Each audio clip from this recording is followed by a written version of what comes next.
Well, here we are, man. Here we are. You know, it's been a long time, 96 to 2021. We're standing here, sitting here, I should say, and I got no hair and you got no hair. Mine's by choice, Harold. Yeah.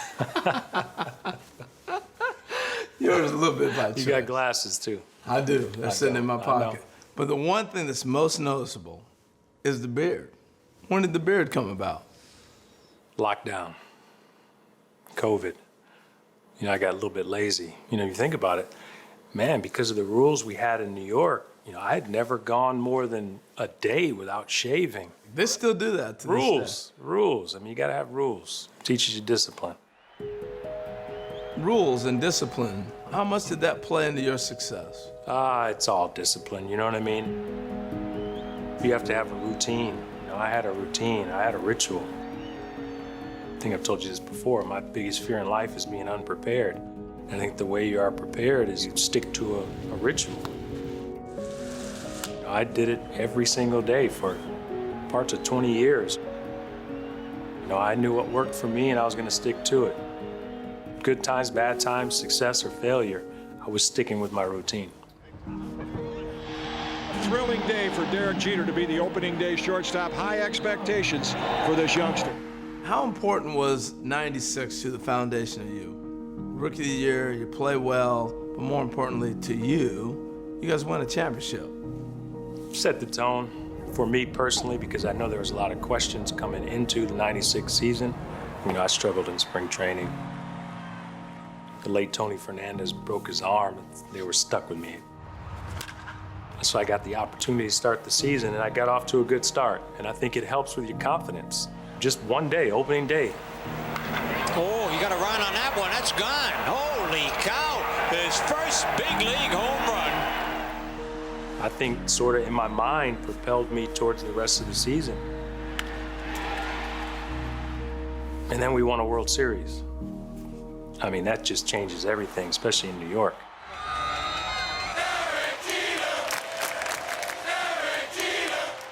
So when in 96 did you feel like you weren't looking over your shoulder anymore? Or did you feel like you were the place? Looking over my shoulder to the last game I played, man. No, that's one thing. You're in New York, man. Somebody else is coming. You know, I came up in a culture, if you didn't do your job, the boss will get rid of you. He'll go get somebody else without hesitation. So we were always looking over our shoulder. Did that help you on a road to greatness, though? Yeah, I mean, you're never happy. I think that's just how I'm built anyway, but you're never happy with what you've done. You know, I forget it, that's over with, done. You celebrate for a week or two and then you move on to what's next. The New York Yankees, for the third time in a row, fourth time in 5 years, they are the world champions. Having 4 World Series titles by the age of 26, were you able to appreciate them? Or was that drive still there, like, that's over, we gotta get to the next thing? It's over. I mean, yeah, look, I'm not gonna lie to you. Yeah, we appreciate it, we had fun. We're in New York, winning 4 championships in 5 years. We had a good time, man. The New York Yankees, world champions, team of the decade, most successful franchise of the century. You also have to realize it's what have you done for me lately? That's the bottom line. So I was always what's next, man. Just what's next, what's next, what's next. I've known you a long time, and you've always said, we don't win a World Series at the end of the year, it was a bad year. When did that start happening for you, that mindset? Because we won my first year. So is getting back to the World Series successful? It's not successful. You gotta win or it's a failure. I've said it before, the worst phrase in all the sports is get them next year. That is 12 months away. After we won in 96, I felt as though every year we did not win, it was a failure. I still feel that way today. And he goes after the first pitch, way back left field. He's on and out. Goodbye, home run. What was your best year? Man, 96, 98, 99, 2000, and 2009, man. That's it. I'm telling you, man. You say, come on, man. That's my best years. Personal statistics and accolades are great. Look, anyone will tell you that. But you play to win. You know, they remember you if you win, especially Yankee fans. The Yankees are back on top. Do each of the 5 rings mean something different? Yeah, they do. You know, I never understood this phrase when I was growing up when people say, oh, you know, it's like having your own kids. You have 5 kids, you know, you can't. Who do you love the most, right? I know you got a favorite. I'm not going to say who your favorite is. I'll listen to you. But they're all different. You know what I mean? They're all different. Every year, I mean, it's a different collection of players, you know? So they're all special in their own right. 96 stands out probably a little bit more just because it's the first time you're experiencing everything. And the 3-2 pitch. Jeter hits it into right. Back at the wall. See ya! See ya! See ya! A home run by Derek Jeter. He is Mr. November. You know, one of the things I think you're so popular with so many people is you play so great in October. Why were you able to focus and play so well in October? October to me was the same as March. Jeter, did he get it? He got it! I treated every game like it was the biggest game that you could play in that particular day. And I also was not afraid to fail. The stage can overwhelm some people. It does not overwhelm Derek Jeter. And I failed a lot, but every time I was in those situations, I thought I was going to be successful. When people talk about great Yankees in Cooperstown, names like Ruth, Gehrig, DiMaggio, Mantle, Barrett, Reggie Jackson, and now it says Jeter. What's that like?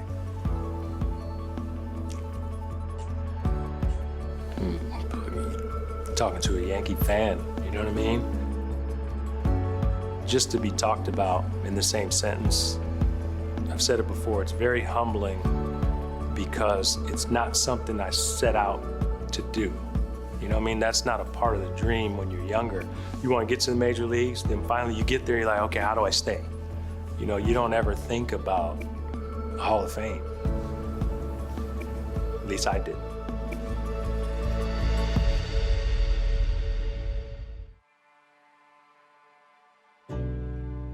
Now, I was a Yankee fan growing up, so it may be a little bit different for me than it is for someone else, but this is something that I've always dreamed of. And I get a chance to live that dream every time I put the uniform on. You know, when you think back to that little kid that said, hey, I'm gonna play for the Yankees, Yeah. sat in the living room with your grandmother and watched them play, and now you're going to Cooperstown. How do you even put that together in your mind? I don't. You know, it hasn't even processed yet. I don't know, man. I'm trying not to think about it. I don't want to have any preconceived notions on how it may go down. I went for Mariano's induction ceremony a couple years ago. Other than that, I hadn't been to Cooperstown since I was a young kid. I think that's when it's going to start to hit me, when I'm actually there. So I'm getting asked a lot more about it over the last month or so, but it hasn't hit me yet. It really hasn't hit me yet. Was there a time in your career when you started saying, hey, I got a chance at Cooperstown? Did that ever cross your mind? I'd be lying to you if I said it didn't cross my mind, because I think the closer I got to 3,000 hits, that's when a lot of people started to bring it up, you know? So I heard it, but I tried not to focus on it. But I'd say, you know, if it didn't cross your mind, then you're not being honest. 2,999 hits for Derek Jeter, trying to become the first Yankee to ever get 3,000. Derek, there's been so many iconic moments in your career. You think about the flip play, leading off a World Series home run off Bobby Jones. 3,000th hit was a home run. What do people most come up to you and talk about? The flip play, I hear about the most, Yeah. and 3,000 hit. I think those are the two. Why do you think those two stand out the most? Flip play, because I don't think anybody's seen it before. Derek Jeter with one of the most unbelievable plays you will ever see by a shortstop. Look at Jeter. What is he even doing over there? Just the positioning, the alignment, everything. Plus, it was a playoff game. We were on the brink of elimination. And then 3,000 hit because it was a home run. Edwards drilled deep to left field. Going back choice. Looking up. See ya. 3,000. History with an exclamation point.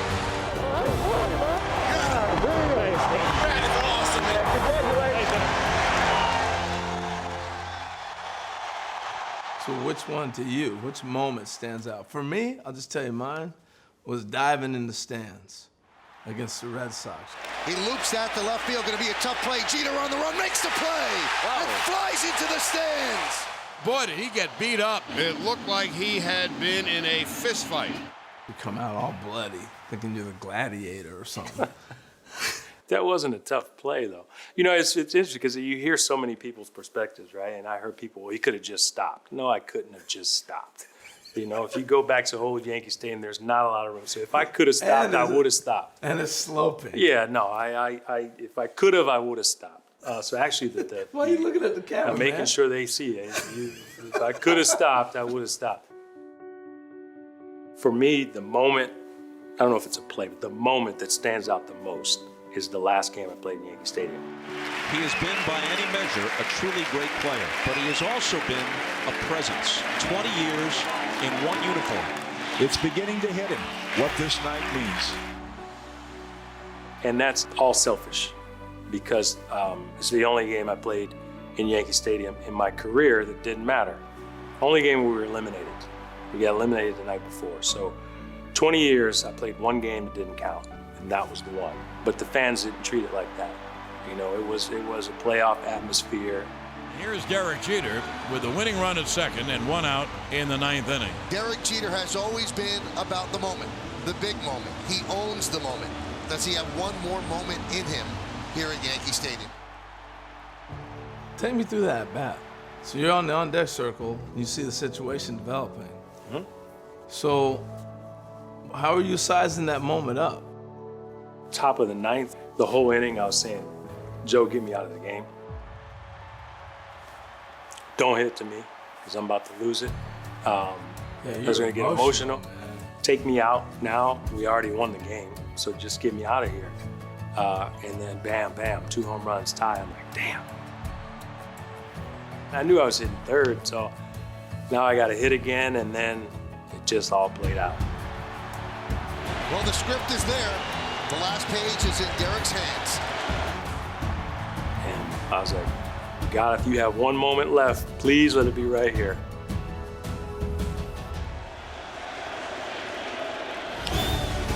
Base hit to right field. Here comes Richardson. Here's the throw from Marquez. Richardson is safe. Derek Jeter ends his final game with a walk-off single. So if you were crying on the field your last game, I know you're going to cry. I wasn't crying. Yeah, you were. I was teary-eyed. Oh, a little different. It's a little different. I was teary-eyed. All right. When we see teary-eyed Derek. I don't know. Yeah. I don't know. Never been in that position before. You know, I played 23 years in the Yankee organization. It's impossible to cover it. I don't know what's going to happen.